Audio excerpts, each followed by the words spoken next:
Jangan lupa subscribe, like, komen, dan share YouTube TVRI Bengkulu.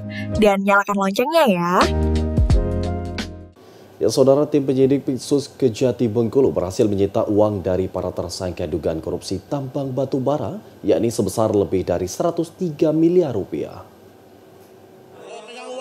Sepanjang penyidikan dugaan korupsi tambang batu bara, tim penyidik Pitsus bukan hanya menyita puluhan aset lahan, mobil dan rumah-rumah mewah milik para tersangka saja, melainkan uang sebesar lebih dari 103 miliar rupiah PT Ratu Samban Mining juga berhasil disita sebagai barang bukti.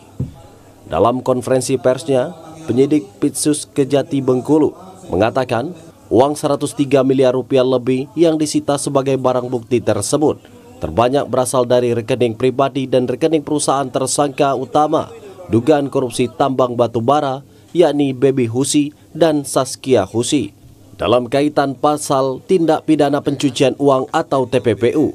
Sedangkan sebagian lagi berasal dari rekening para tersangka lainnya dalam kaitan pasal tindak pidana korupsi atau TPK, pasal perintangan penyidikan dan pasal suap serta gratifikasi. Kasih Penyidikan Pitsus Kejati Bengkulu, Danang Prasetyo menegaskan, untuk nilai keseluruhan aset milik para tersangka yang disita belum dapat diperkirakan nominalnya karena masih dalam perhitungan.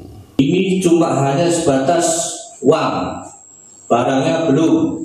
Karena kemarin kita sudah rilis penyitaan tentang kendaraan, ada beberapa alat berat yang ada di stok di workshop maupun stok pel yang terdahulu, termasuk juga batu baranya nanti akan kami tindak lanjuti. Jadi 103,364.602.362.345 rupiah ini dari keempat tindak pidana yang saya sebutkan tadi, dan ini menjadi barang bukti dalam perkara. Sementara dalam rangka pemulihan kerugian keuangan negara kasus dugaan korupsi tambang batu bara yang mencapai lebih dari 500 miliar rupiah, tim penyidik Pitsus Kejati Bengkulu juga masih akan terus melacak aset para tersangka, baik yang ada di dalam negeri maupun yang berada di luar negeri. Termasuk OJK, termasuk PPATK. Itu dalam rangka apa? Dalam rangka untuk aset resim yang tidak menutup kemungkinan bahwa aset-aset itu juga berada di luar negeri, dan tidak menutup kemungkinan juga nantinya dapat kita tarik juga menjadi sebagai barang bukti atau pemulihan keuangan negara. Untuk diketahui, dalam penyidikan dugaan korupsi tambang batu bara, penyidik Pitsus Kejati Bengkulu telah menetapkan dan menahan 12 orang tersangka. Tim Liputan TVRI Bengkulu melaporkan.